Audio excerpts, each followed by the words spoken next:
Hey everybody, this is Mike and you're watching the Reelblack podcast, and today we've got a great guest for you.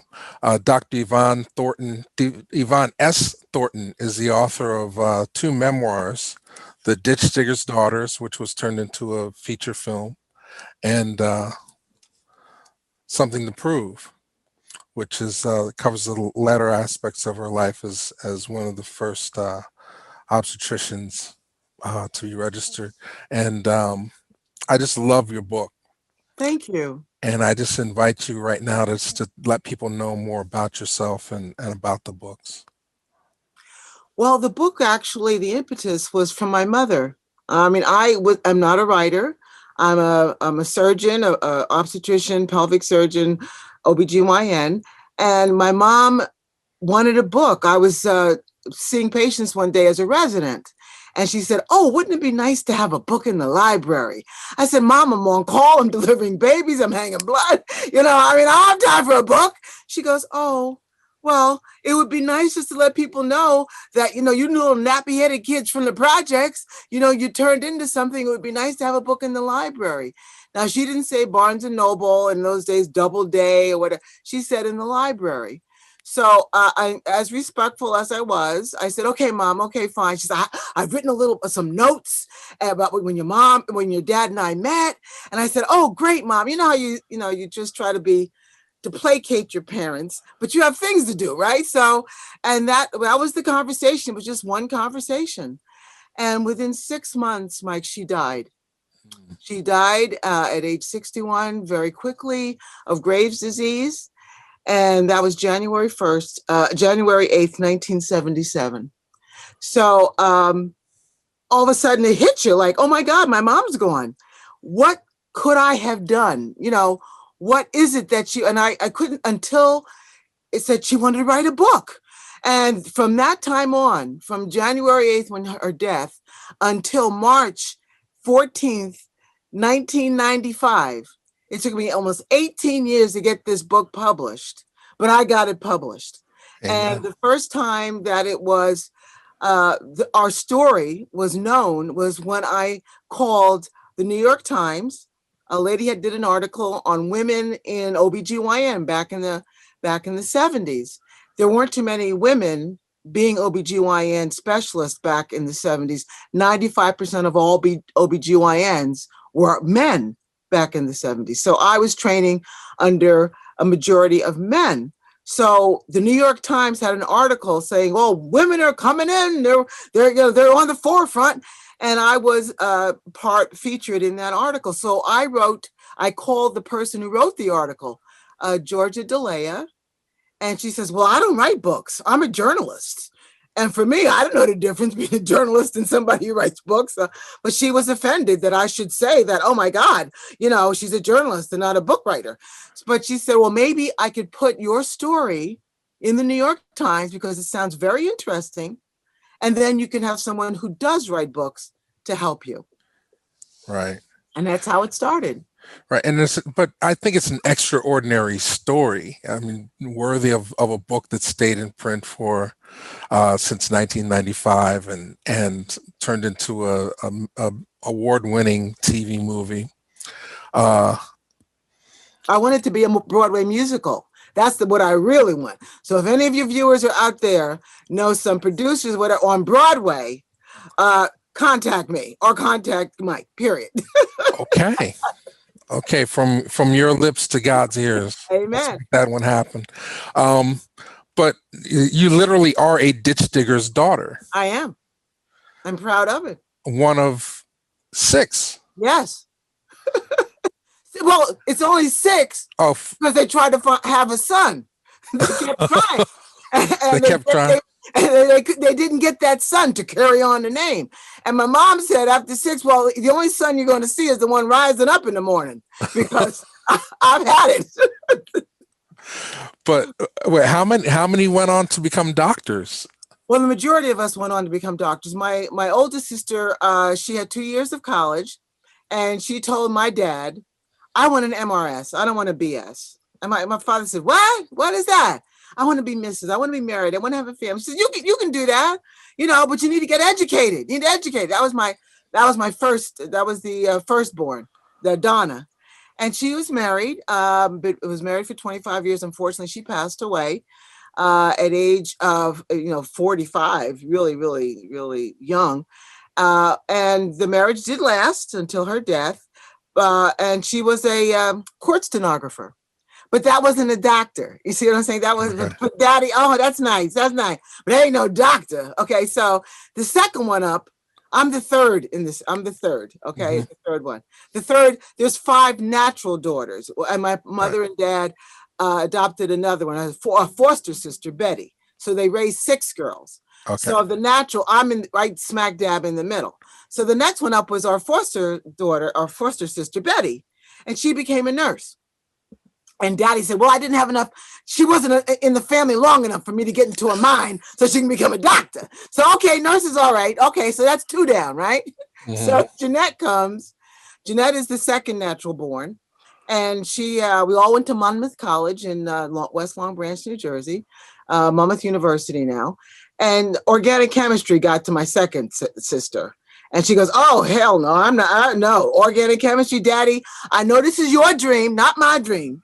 I'll be a doctor, but I'll be a doctor of education, a doctor of psychology. And my father, who was a common man, but very wise, he said, well, what's that? What are you talking about? I mean, can you heal people when they're bleeding, when you're going to save their lives? He goes, no, daddy. I am a doctor of education. I'm going to be Dr. Thornton. He goes, that's not a real doctor. You're just trying to trick people. Something like, Dr. Jill Biden. But I'm saying the fact of the matter is, if you haven't taken a Hippocratic oath, if you're not going to heal people, you didn't mean anything to daddy. Daddy, keep on stepping. Give me the real doctor. So there's 2 down, actually 3. And so he'd been telling our neighborhood and our, or the hood for years. And my daughter's going to be doctors. My daughter's going to be doctors. And the first 3 didn't do it. So you can only imagine, as you read in the book, he was catatonic. I mean, he was like, oh my God, oh jeez, all my dreams are gone. And I saw how that affected him. My other 3 sisters had left. They were married. They left. They were not part of the inside of our 174 Ludlow Street. They weren't there anymore. They like they're adults. They flew the nest as children should do. But I was left. And my other 2 sisters, Linda and Rita, were left to kind of clean up the mess. And my mom and dad, they were arguing with each other. You were too easy with the kids. That's why they didn't do it. It was a terrible time in our households. But I said, and I got on my knees. I said, God, I don't know what I need to do, but if you can just give me the strength, I am going to be that doctor. So I'm not saying that I'm a martyr or anything, but I got through organic chemistry. I, got A's at the top of my class. And then I went to as you read in the book, to the chairman of the department. He says, well, we never sent anybody to medical school. This is Monmouth College. And Monmouth College was known for being a party college and for being a teacher's college, but not a pre-med college. So the chairman of the department said, go to the library and see if you can find something. We've never sent anybody from Monmouth to medical school. So that's what I did.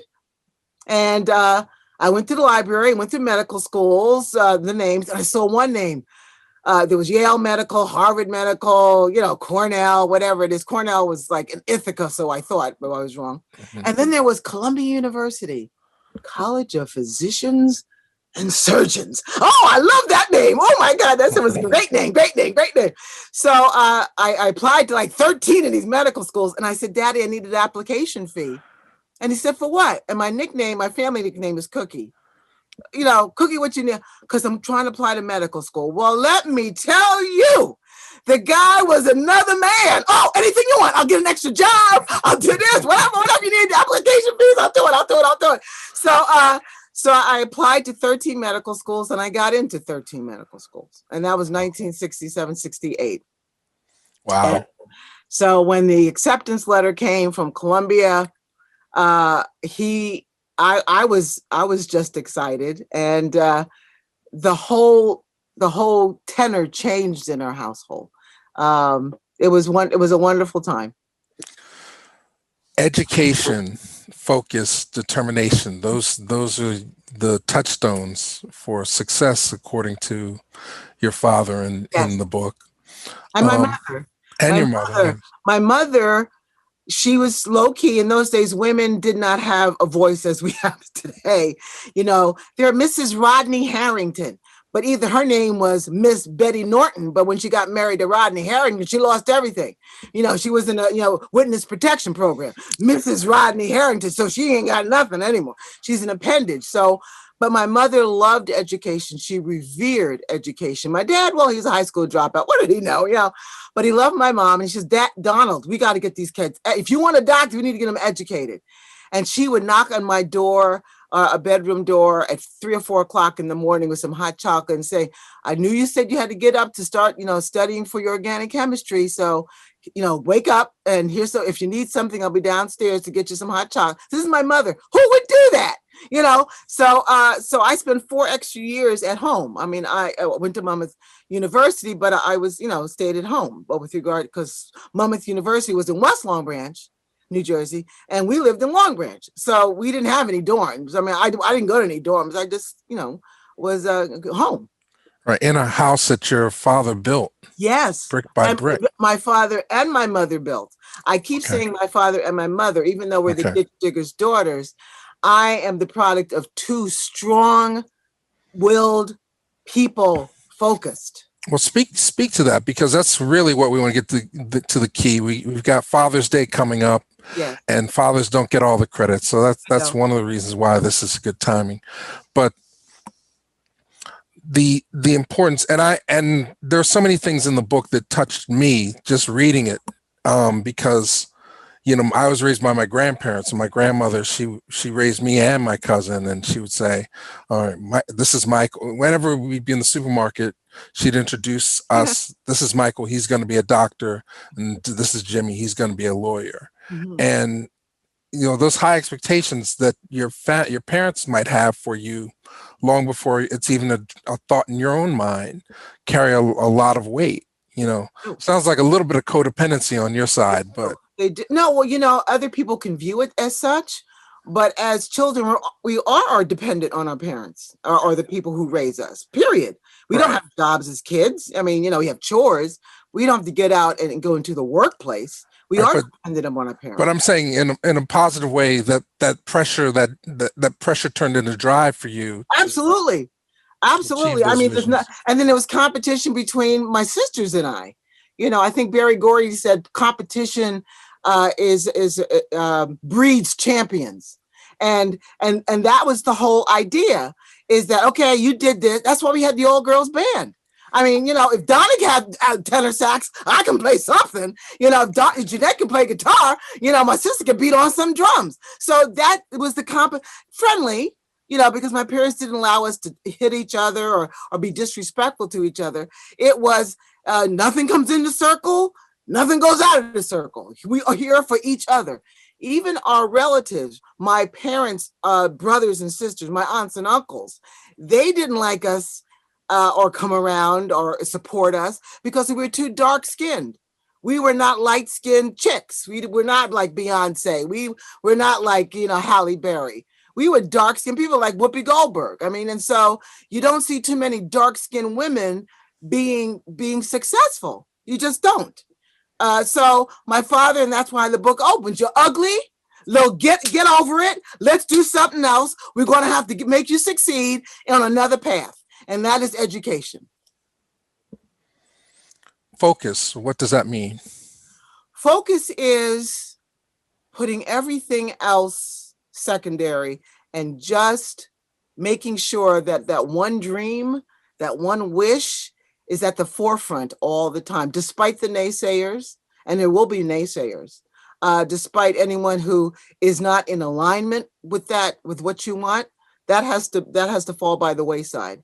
So that's what focus is. And a lot of young people don't have that today because it seems to be, diluted with social media. Yeah, I was going to get to that.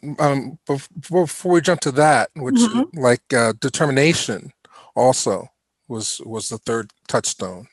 Well, determination is another as a human trait that few people have in order to to to culture it. I mean, you're just not born with determination. It has to be cultured. You have to have failure. You have to overcome failure and want that whatever you failed at to keep going. That is determination. That's what my parents had. I mean, you don't build a house on your own. My mother being a hod carrier for my dad, and they both building a house coming out of the projects. You just don't do that until it's determination, which is to say, to get a mortgage, to get the land, to get the bricks. That means somebody said no, and you said, I don't think so. I'm going to do it, and I'm going to keep doing it. And that's determination. That's a hard-willed determination. And that's what they instilled in their six daughters. And I have instilled in my children. Yeah, one of the quotes you have of your father saying you should always be thinking ahead. Yes, 5 years ahead. This day should have been thought of 5 years ago, period. And that's the way it is. Because if you don't think ahead, you're gonna be stuck. You need to have that plan B, C, D, all the way to Z if it need to be. You just can say, oh, I didn't know about that. No, you need to plan. You need to plan. Mm. Mm. And well, one of the things you speak of, I mean, I feel like this book is geared to a general audience, but specifically to Black families to help empower them. I disagree. No? Yes. Okay. It should be for all families who are trying to overcome adversity. Okay. And yes, we of color definitely at the front of the line, but there's people who are lower socioeconomic, people who are immigrants, people who are told that they can't do it. But this is for everyone who's been told no. And that's what I'm saying. I did not like the subtitle, A Black Family's Astonishing Success Story. I didn't like that as a subtitle because I felt that it was for everybody in this country, in America, not in any other country. My dad would say, yeah, they gave us, we as Black folks, they didn't, give us everything, but they gave us an opportunity. You can't find that in any other country. It's a caste system. It is what it is. But in America, nobody's going to guarantee you anything, but you're going to have to work for it and you have an opportunity to do it. And that's what Right. this book means. And you talk about some of the obstacles, the colorism being one. Yes. In terms of the privilege lighter shades have. Yes. In this country. Right. You also say that you make it clear that the white man is not the enemy. Some of the people that have helped advance you further along have not been African American or Black. I'll tell you, my dad would say, Cookie, and I didn't understand him when he told me this. He said, Cookie, if I woke up tomorrow morning and found out that all the white people were gone, I'd kill myself. Okay. I said, Dad, what are you talking about? White people have privilege. They do. And if you show them that you have a work ethic, that you want to get someplace, those white people can help you. Right. That's what he was saying. Black people usually are not of privilege. And they're trying to, just like crabs in a basket, they're trying to get to the top too. And sometimes some of the worst instances that I've had have been with my own fellow Black people, period. They wanted to be the HNIC, but here I come. And so therefore they are basically trying to throw me under the bus so they can look better, and so that is, and to curry favor with the quote unquote white man. So, I mean, I don't do all that. That's not my thing.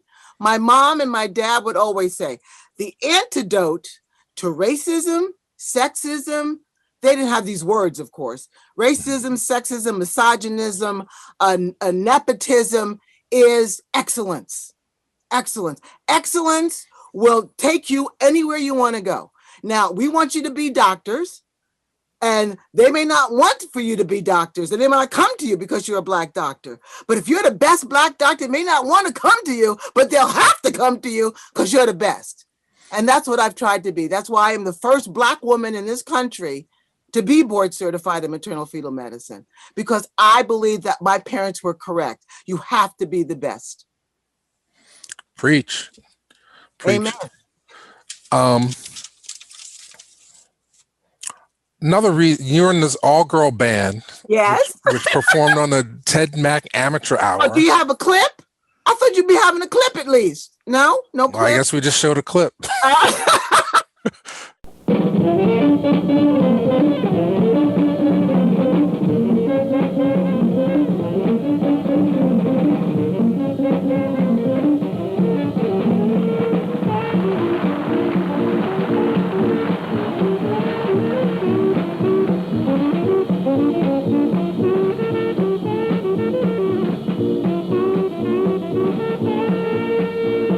And there you are. When you show the clip, you have to know that when you show that clip, whenever this is to show the clip, my sister was 9 years old on the drums. That's all you have to know. 9 years old on the drums. Holding the whole band together. Yes. Now, I know one of the reasons was to give you some level of competition, creative competition, but also to keep you away from the boys. Yes.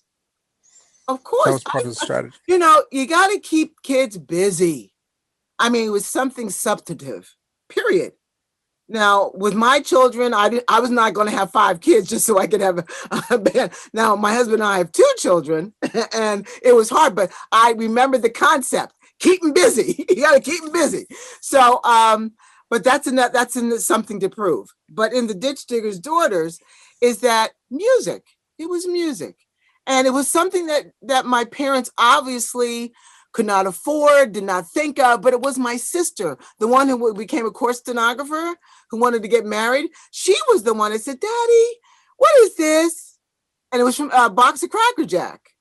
And my father never denied us anything if he thought it was going to advance our education, our intellect, our experiences in life. He never said no. He would go out and get another job, work, extra, whatever it is to pay for it. He would pawn his medal, whatever it was it took. He never said no to us when it came to education. Now, Donna had this little plastic saxophone. And he says, "Honey, that's the saxophone." And she goes, "Well, can I have a real one?" And when kids say they want real ones, that means money. Okay. So he didn't have any money, but he did have a friend, Kenneth, that he knew. And Kenneth had the saxophone in his attic. And he gave it to Daddy. Not gave it, and Daddy paid it off, in increments. And it was an alto saxophone. And Donna, my sister, to her credit, she loved that saxophone. She ate with that saxophone that was right next to her. She slept with that saxophone. She had a little neck piece. The sounds that were horrible. I mean, that squeaking and stuff that came out with, that you don't have a good embouchure. It was a terrible sound of saxophone. And that's when my parents said, "Oh my God, we need to give her some lessons." Oh, geez.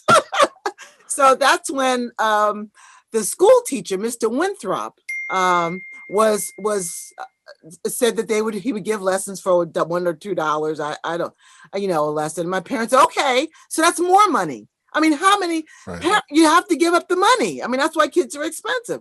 So he did, and Mr. Winthrop started teaching Donna. But Donna and Jeanette were always like a twofer.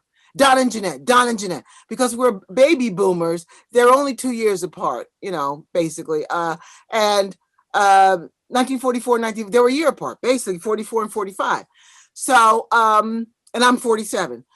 So when Mr. Winthrop said, "Okay, Donna, here's, we're going to have lessons for your saxophone," Jeanette says, "I want trumpet."